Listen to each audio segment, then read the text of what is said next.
¿Preparados? Conste que ya no les digo listos, ¿eh? ¿Preparados? Muy bien. ¿Dónde vamos a abrir la Biblia? Filipenses 2, muy bien.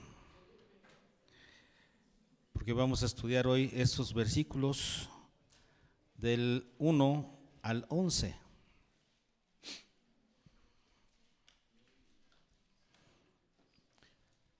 Humillación y exaltación de Cristo.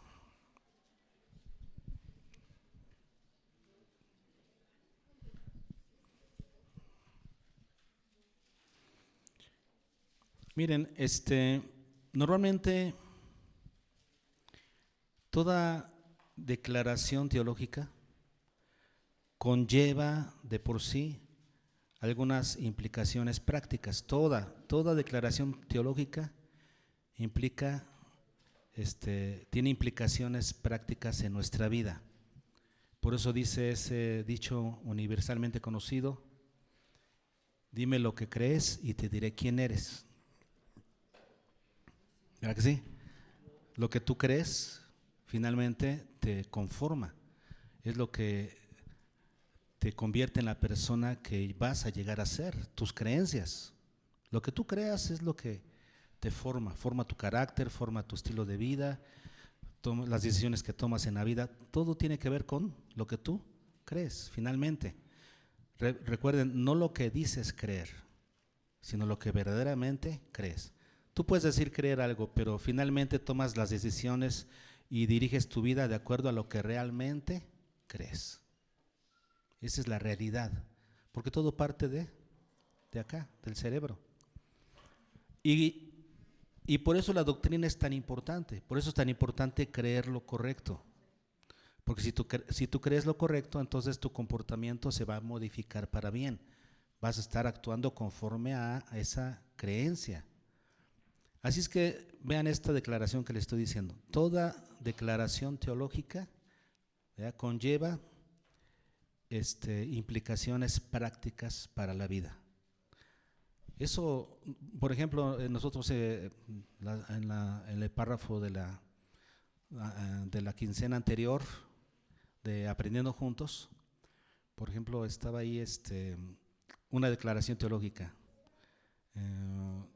¿Cómo va? ¿Cómo dice? No me acuerdo las palabras exactas.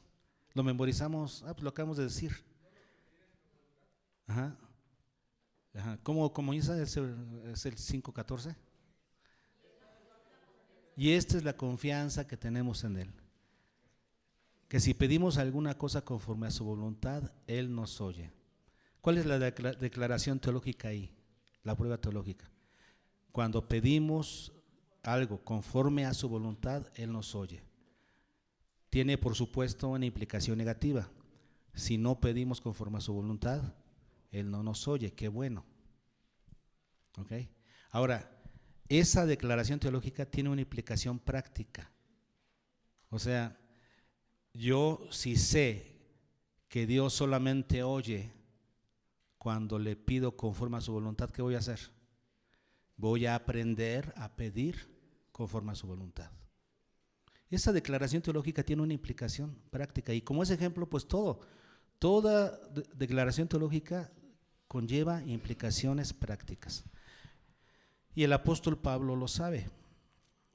Él sabe que así son las cosas. Por eso cuando él ve un problema en alguna iglesia, algún problema de conducta, ¿qué hace?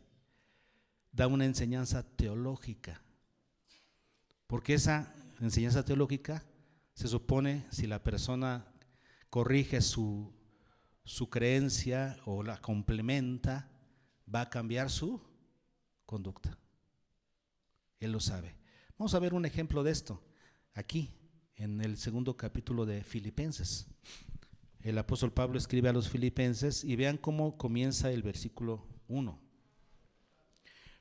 Por tanto, si hay alguna consolación en Cristo, si hay algún consuelo de amor, si hay alguna comunión en el Espíritu, si hay algún afecto entrañable, si hay alguna misericordia, o sea, si realmente quieren completar mi gozo, si me aman, si me estiman y quieren completar mi gozo, ¿qué dice Pablo?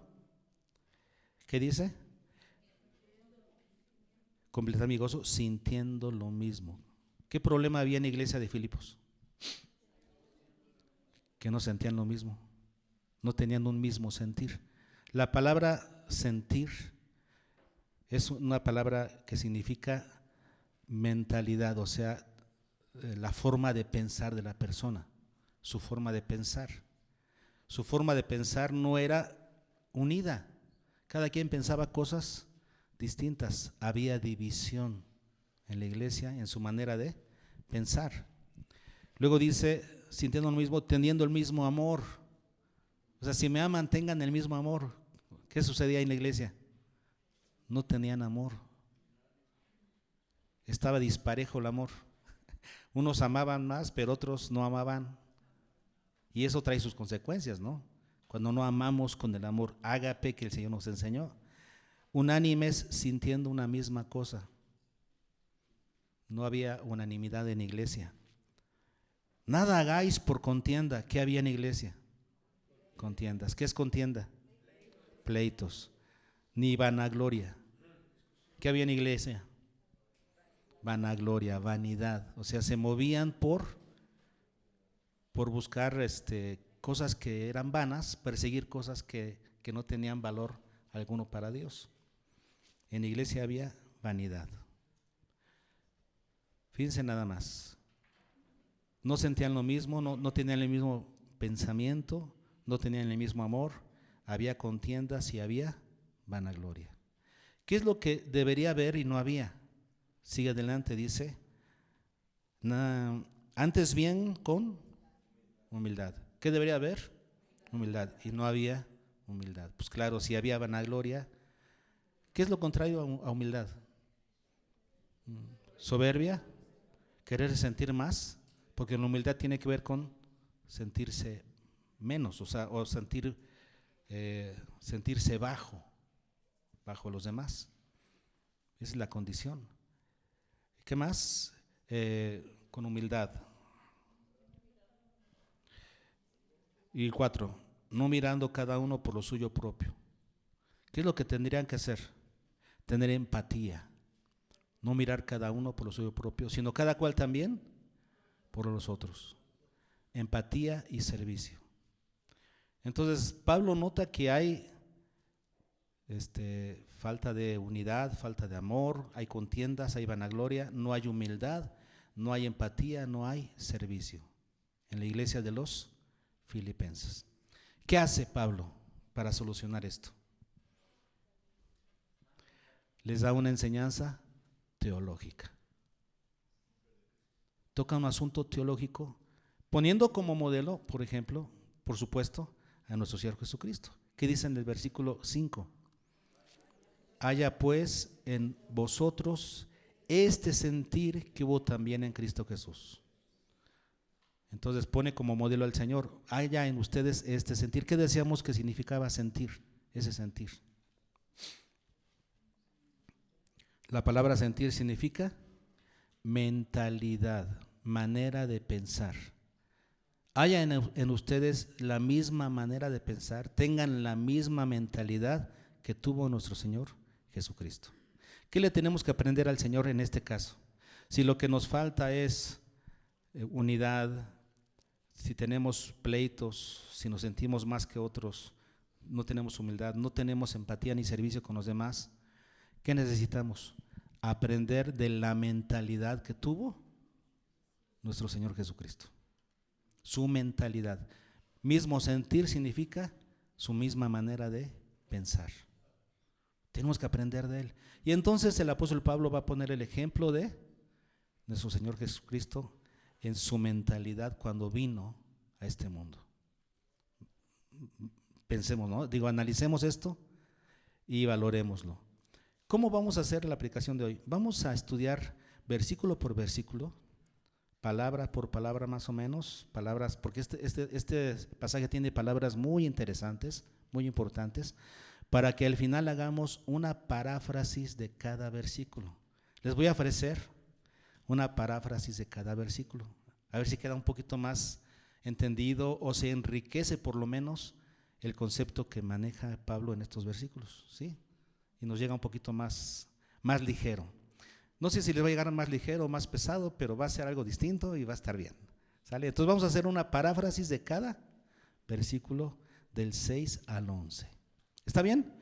¿Y qué es lo que vamos a aprender? Primero, la mentalidad que tuvo nuestro Señor Jesucristo. Y después, ¿cuál fue la reacción del Padre ante esa mentalidad? ¿Están listos? Comenzamos.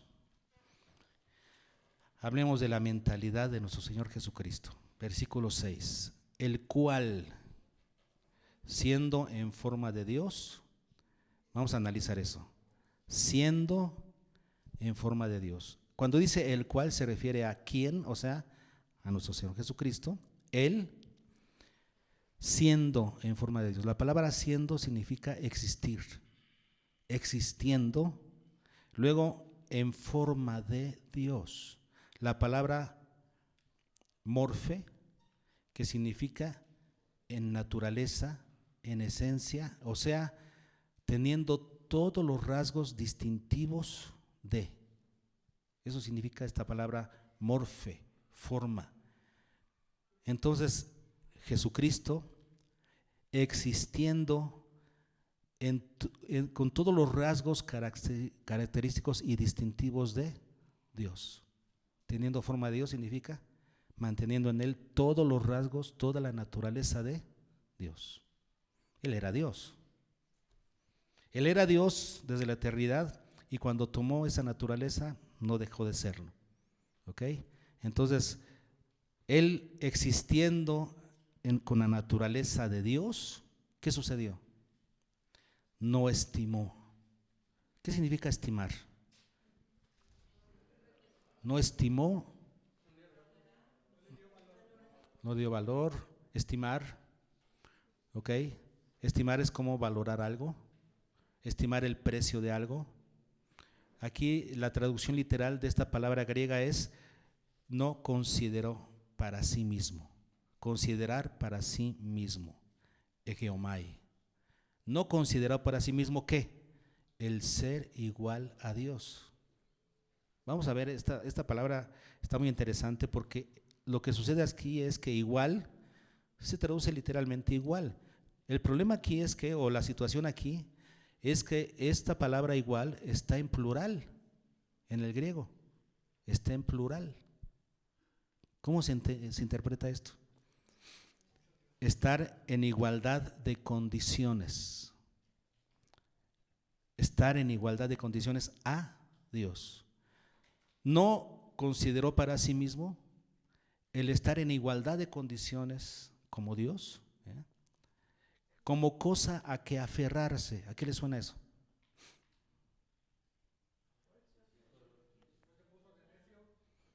Ser necio y aquí me quedo. Aferrándose.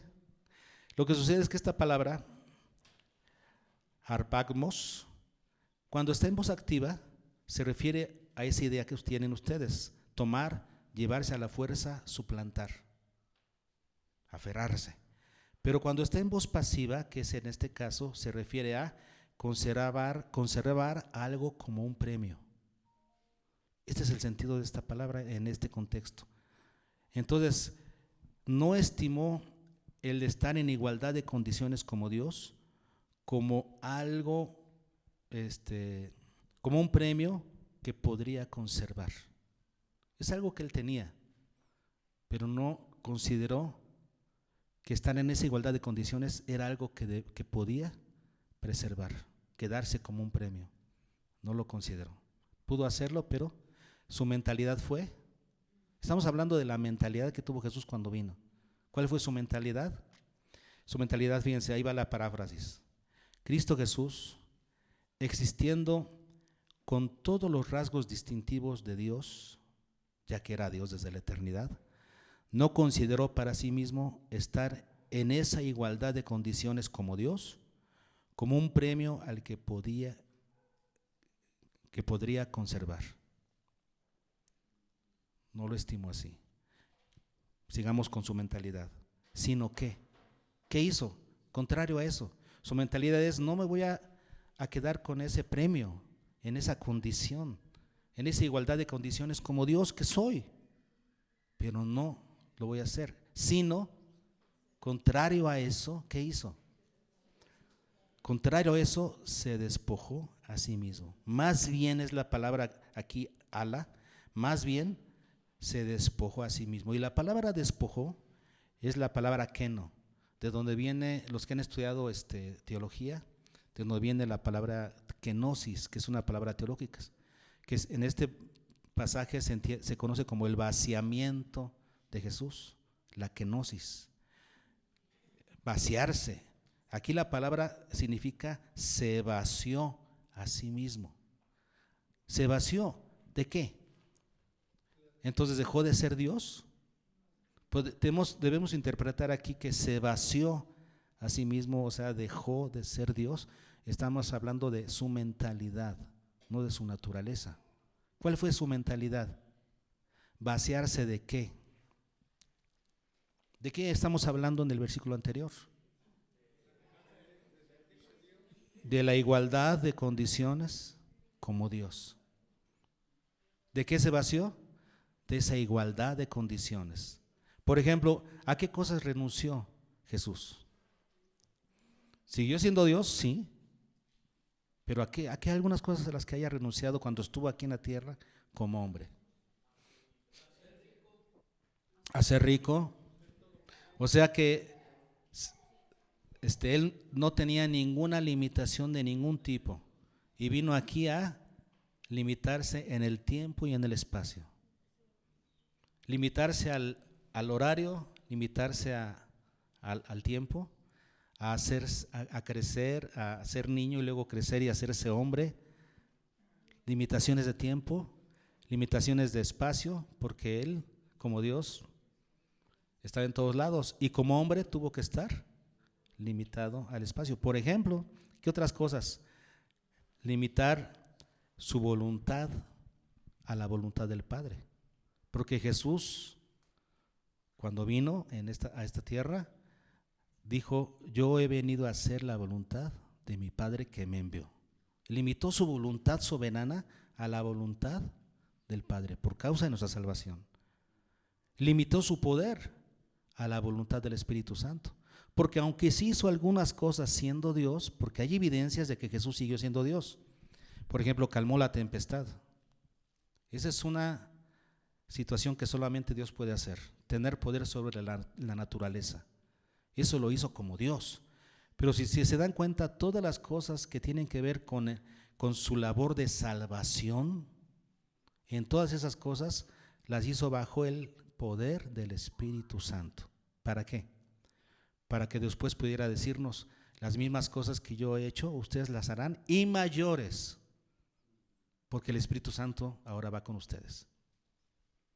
Entonces Jesús limitó toda su obra de salvación a la ayuda que el Espíritu Santo le daba para realizarla. Entonces Jesús sí se limitó en muchas cosas. Esa fue su mentalidad. Y vean que lo que Pablo está atacando en la iglesia de los filipenses, vanagloria, falta de humildad. ¿Y qué hizo Jesús? Se despojó de privilegios como Dios. ¿Qué hizo? Se despojó a sí mismo, o sea, se vació de esa igualdad de condiciones que tenía con Dios. ¿Qué más hizo? Tomando forma de siervo, habiendo tomado, ¿y qué dijimos que significaba forma?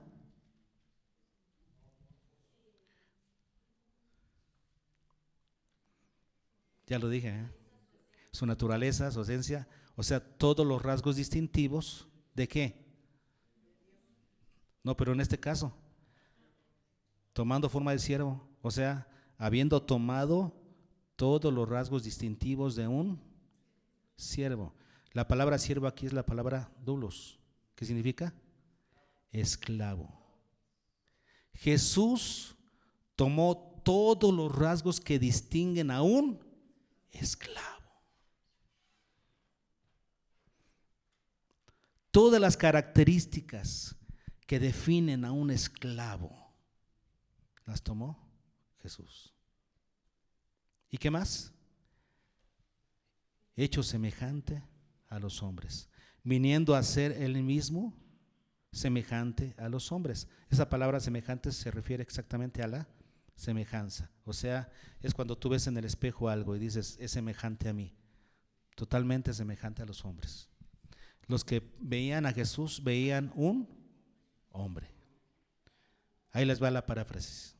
Más bien, se vació a sí mismo de esa igualdad con Dios, habiendo tomado todos los rasgos distintivos de un esclavo, viniendo a ser así semejante a los hombres. Pero todavía no acaba. Seguimos con la mentalidad que debemos aprender del Hijo de Dios. ¿Verdad? Haya pues en vosotros esa mentalidad que hubo en Cristo Jesús. Aprendamos de su mentalidad. Versículo 8. Y estando en la condición de hombre. ¿Qué significa en la condición? Es algo parecido a semejante a los hombres, pero aquí estando en la condición es más intenso, es más fuerte, porque nos habla de esa palabra, déjenme decirles cuál es, Shema, como Shema, que significa la manera de vivir. La manera de vivir. Cuando dice aquí, estando en la condición, ¿qué significa? Habiendo sido hallado Jesús, porque la palabra estando significa ser hallado. La persona es como cuando dices, te hallé bañándote, o como al tigre de Santa Julia, que lo hallaron, entonces en los nopales, exactamente. ¿Cómo te hallan? Es cómo te encuentran, cómo en un momento dado, sin que tú lo sepas, sin que tú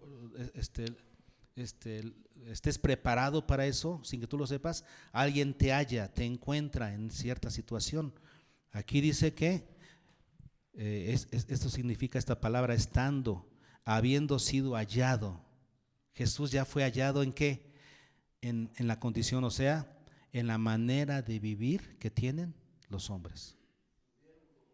Jesús, cuando cualquiera lo veía como un hombre. Eso significa este término, en la manera de vivir de los hombres. O sea, es lo que él era a los ojos de los hombres. ¿Qué era? Un hombre. Cuando leemos la Biblia, los evangelios, notamos que, por ejemplo, sus hermanos no creían en él. ¿Por qué? Pues creció con nosotros como un hombre. O sea, como ahora está predicando que es el Mesías, creció con nosotros. Y todos sus vecinos, ¿cómo lo vieron? Como un hombre. Es más, sus discípulos, a pesar de las señales y todo esto, todavía se preguntaban.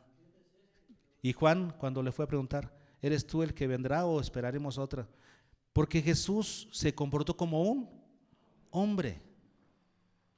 Era 100% hombre. Entonces es lo que significa esto, habiendo sido hallado en la manera de vivir de los hombres. En esa condición, ¿qué sucedió? Se humilló a sí mismo. Estando en esa condición de hombre, todavía ¿qué? Se humilla a sí mismo. Y aquí le dan la cabeza a los que tenían falta de humildad. Y nos dan la cabeza a todos. ¿Qué significa la palabra humillarse? Hacerse bajo. Cuando se refiere a hacerme humilde, ser humilde, significa que yo me voy a hacer más bajo que los demás. Y aquí este término humillarse, se humilló, fíjense lo que significa, se colocó a sí mismo como alguien en la escala social más baja de su época. Así. Se colocó a sí mismo como un miembro de la escala social más baja de su época, los más humildes, ¿cierto o no? Nació en un pesebre. No tenía dónde recostar su cabeza cuando comenzó su ministerio. Pobreza y humildad. Jesús se colocó a sí mismo. Nadie lo puso ahí. Él se colocó a sí mismo en el lugar de la gente más humilde de su época. ¿Estamos entendiendo su mentalidad? ¿Y luego qué más? Estando en esa condición, se humilló y luego haciéndose obediente, haciéndose a sí mismo, viniendo a ser el mismo que alguien obediente. El soberano Dios aprendiendo obediencia. El que dice cómo son las cosas, ahora tiene que recibir indicaciones del Padre de lo que tiene que hacer. Un soberano humillándose para recibir indicaciones. ¿Qué significa obediencia? La palabra obedecer significa oír bajo, o sea, saber escuchar órdenes. ¿Qué significa obedecer? Saber escuchar órdenes. Hijos, ¿qué es obedecer a tu mamá, por ejemplo? Saber escuchar sus órdenes y hacerlas. El hijo que no sabe obedecer, ¿qué hace? Hace oídos sordos. ¿Qué? No oí. No sabes obedecer. El que sabe obedecer sabe escuchar. Eso significa la palabra obedecer. Saber escuchar órdenes. Haciéndose ¿qué? Obediente. El soberano Dios aprende a ser obediente. Así dice la Escritura, Por lo que padeció, aprendió la obediencia. Así dice Hebreos. Por lo que padeció, aprendió obediencia. Porque Él era soberano. Y de repente ahora tiene que ser obediente. Y saber recibir las indicaciones de su Padre. Obediente hasta dónde? Hasta qué punto. Hasta la muerte. Y luego, ¿por qué dice y muerte de cruz? ¿Por qué añade? Hasta la muerte, espérense, y muerte de cruz. O sea, ¿qué representa? La muerte más horrible, el peor castigo de su época. La muerte reservada para los peores criminales. Por eso dice ahí, muerte, espérense, y muerte de cruz. Esa es la mentalidad que tenemos que aprender del Señor Jesucristo. Voy a leer la paráfrasis de Y habiendo sido hallado en la manera de vivir de los hombres, reconocido como un hombre natural por todos los que lo conocían, se colocó a sí mismo como alguien en la escala social más baja de su época, viniendo a ser él mismo obediente hasta la muerte y la del peor delincuente de su época. Si leemos las tres paráfrasis, ¿cómo quedan? ¿Quieren ver cómo queda? Cristo Jesús, existiendo con todos los rasgos distintivos de Dios, no consideró para sí mismo estar en esa igualdad de condiciones como Dios, como un premio al que podría aferrarse o conservar.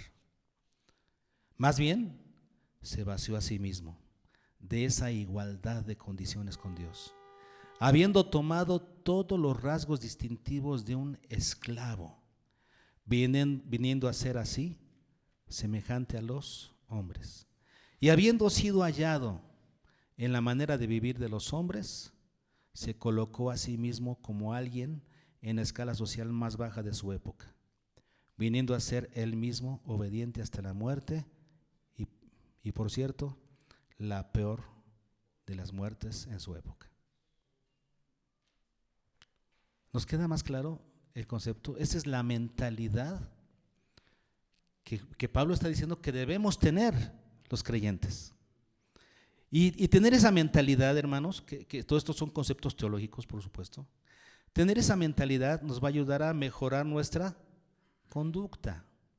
Además de que, como dice Lucas 18:14, el que se humilla será enaltecido, pero el que se exalta a sí mismo será humillado. Eso es teología. Esa es una declaración teológica de Jesús. El que se humilla será enaltecido, el que se exalta será humillado. Jesús se humilló hasta lo sumo. ¿Qué hizo el Padre? Vamos a ver lo que él hizo el Padre. Versículo 9. Por lo cual, o sea, justamente por esa razón. Ese por lo cual significa justamente por eso, por esa humillación y obediencia de Cristo. Justamente por eso, ¿qué sucedió? Dos cosas sucedieron. Primero, Dios le exaltó hasta lo sumo y luego, y le dio un nombre. Dos cosas hizo el Padre por él. Número uno, vamos a ver primero. Dios le exaltó hasta lo sumo. La palabra exaltó hasta lo sumo. Estas 4 palabras, exaltó hasta lo sumo, es una sola palabra griega. Huperupsou, que significa lo levantó sobre, le levantó sobre. Así significa.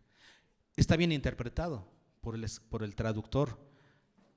Lo levantó y luego, como es una palabra compuesta, todavía dice sobre. O sea, no solamente lo levantó todavía sobre. Por eso está bien interpretado aquí.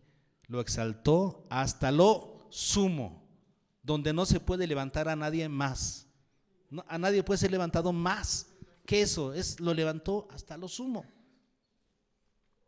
Lo levantó sobre todo. Y la segunda cosa, y le dio un nombre.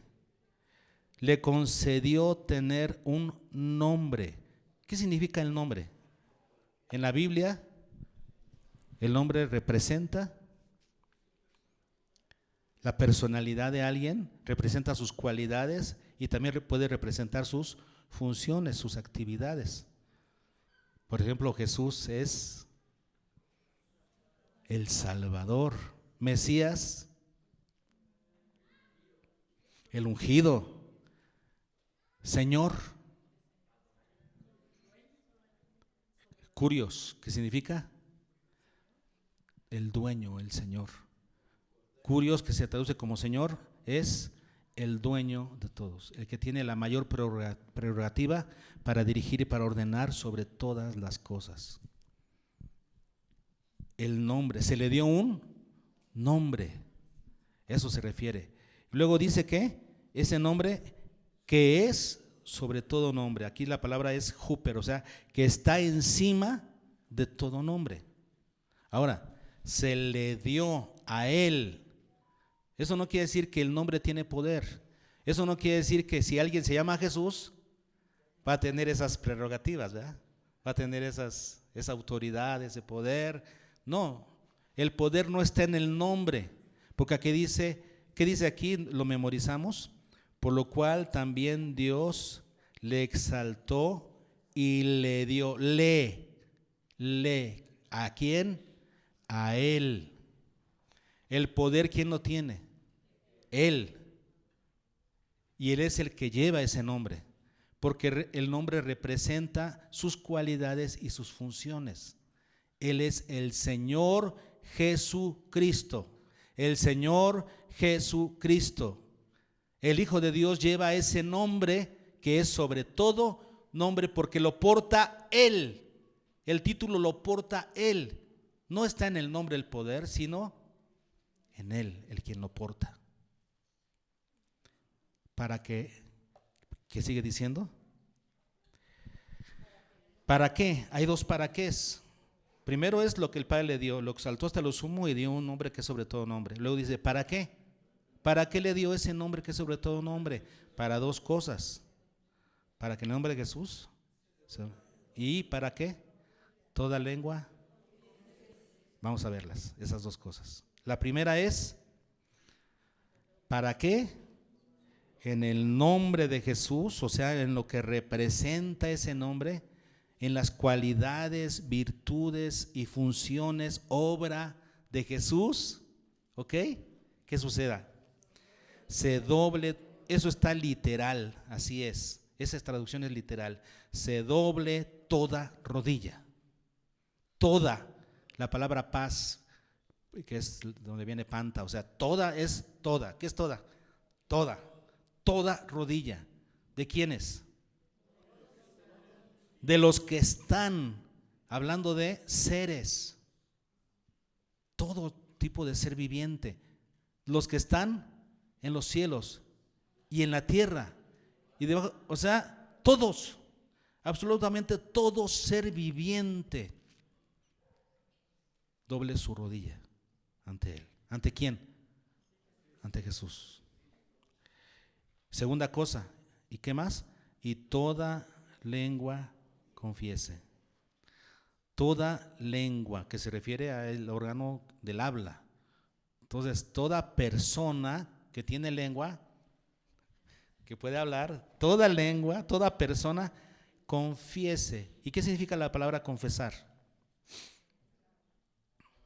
Homologueo.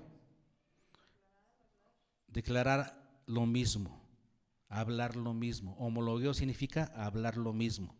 Pero significa nada más repetirlo como periquito.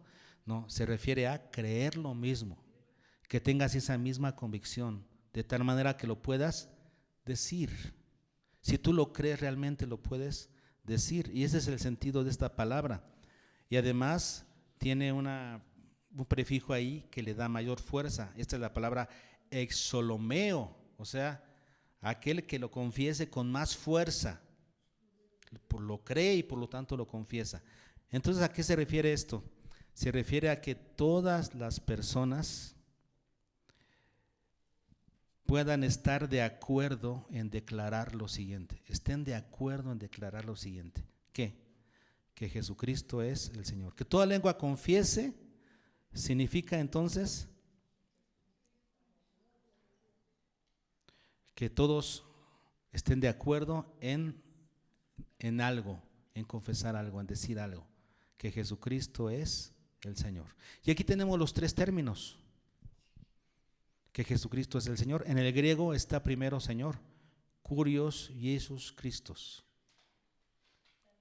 Que el Señor es Jesús el Cristo. Jesús, el Señor es Jesús el Cristo. Por eso vemos que en el Nuevo Testamento se utiliza mucho el Señor Jesucristo, el Señor Jesucristo. Aquí se añade un título más al que ya manejamos, que es Jesús Cristo. Ahora tenemos que entender que Él es Señor. Por causa de su humillación y obediencia, ahora a Él se le dio un nombre, que es sobre todo nombre, para que toda lengua confiese que el Señor es Jesús el Cristo. Ahora, ¿qué significa, decíamos, Señor?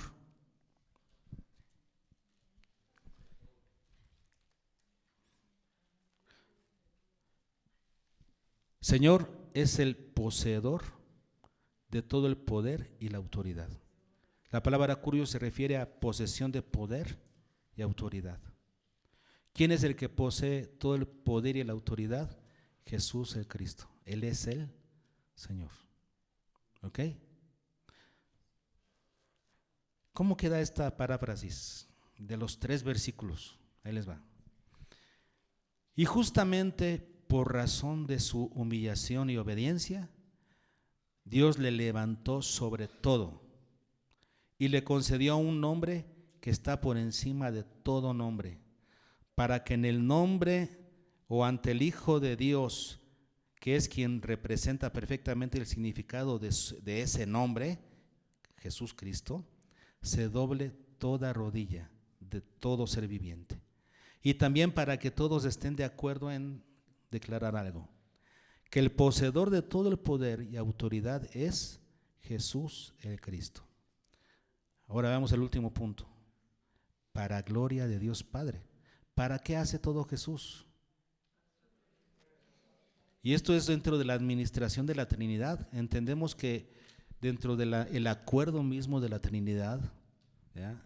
Cada persona de la Trinidad tiene una función. Y dentro de esa administración de la Trinidad, el Padre merece todo el reconocimiento. Aquí dice que todo esto que hace Jesús, que toda esta confesión del poder y de la autoridad que le corresponden a Jesús, es para gloria de Dios Padre. Eso quiere decir, todo lo que Jesús hace, todo ese señorío que Jesús tiene, es para gloria de Dios Padre. ¿Qué significa esto? ¿Qué significa gloria? Hay que entender eso. para gloria de. ¿Qué significa gloria? Honor. Yo veo en varias versiones que lo traducen como esplendor, porque esa es su traducción literal. Pero hay que entender el sentido de esa palabra. El sentido de la palabra doxa, griega, significa que esa es la razón o la consecuencia de que se hable bien de alguien. Cuando tú hablas bien de alguien, la consecuencia es que ese alguien va a levantar, a glorificar a esa otra persona, si tú hablas bien de ella. La palabra doxa significa el resultado de que se hable bien de alguien. Cuando Jesús hace todo lo que hace como Señor, ¿lo hace para qué? Para que se hable bien del Padre. Para que se hable bien del Padre. Y esto es un ejemplo para nosotros. Todo lo que nosotros hacemos debe ser para la gloria de Dios, bajo el señorío de Cristo, con la ayuda del Espíritu Santo, pero para la gloria del Padre. Es el ejemplo que Jesús nos dejó, para que se hable bien del Padre.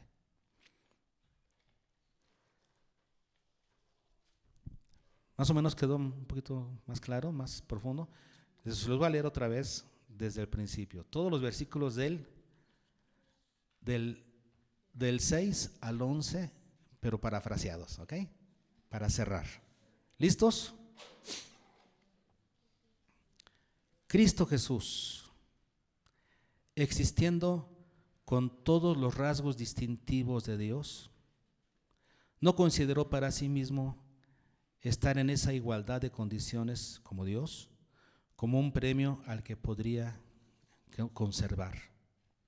Más bien, se vació a sí mismo de esa igualdad de condiciones, habiendo tomado todos los rasgos distintivos de un esclavo, viniendo a ser así semejante a los hombres.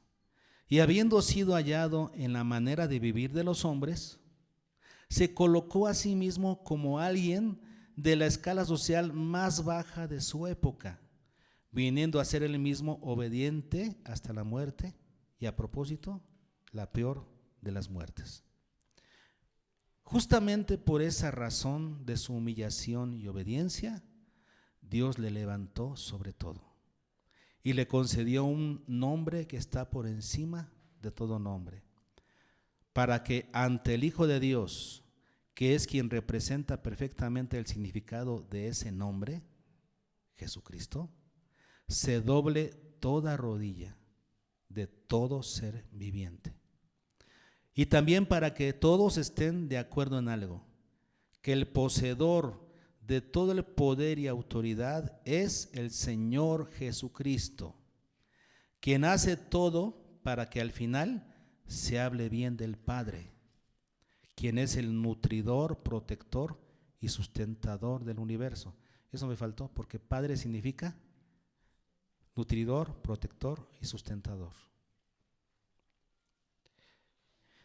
¿Para qué escribe Pablo esta situación teológica, esta situación tan bonita pero teológica? Porque sabe que toda declaración teológica conlleva en la persona que lo cree un cambio de conducta.